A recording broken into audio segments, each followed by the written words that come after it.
जालना लोकसभेचे महायुतीचे उमेदवार रावसाहेब दानवे यांच्या प्रचारासाठी केंद्रीय गृहमंत्री अमित शहा आज जालना दौऱ्यावर आहेत। रावसाहेब दानवे यांच्या प्रचारासाठी अमित शहा यांची जालना शहरामध्ये सभा होतीये।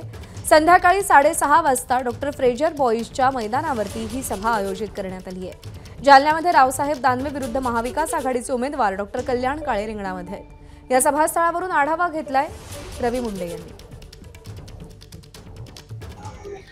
भाजप नेते रावसाहेब दानवे यांच्यासाठी आज केंद्रीय नेते अमित शहा यांची आज जाहीर सभा होणार आहे आणि जालना शहरातील फ्रेजर बॉईज मैदानावरती अशा प्रकारची जय्यत तयारी भाजपच्या वतीने झालेली आहे। गेल्या काही दिवसापासून डोर टू डोर प्रचार हा भाजपचा सुरू आहे। त्यांचे रावसाहेब दानवे यांचे प्रतिस्पर्धी उमेदवार डॉक्टर कल्याण काळे हे पुन्हा एकदा त्यांच्या विरोधात म्हणजे 2009 नंतर 2024च्या या रणधुमाळीमध्ये त्यांचे प्रतिस्पर्धी असणार आहेत। त्यामुळे कुठेतरी त्यांचं देखील आव्हान त्यांच्या समोर आहे।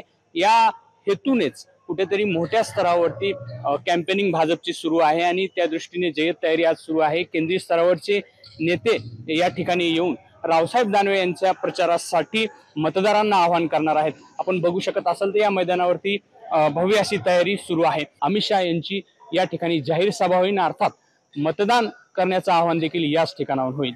रवी मुंडे, एबीपी माझा, जालना। एबीपी माझा, उघडा डोळे बघा नीट।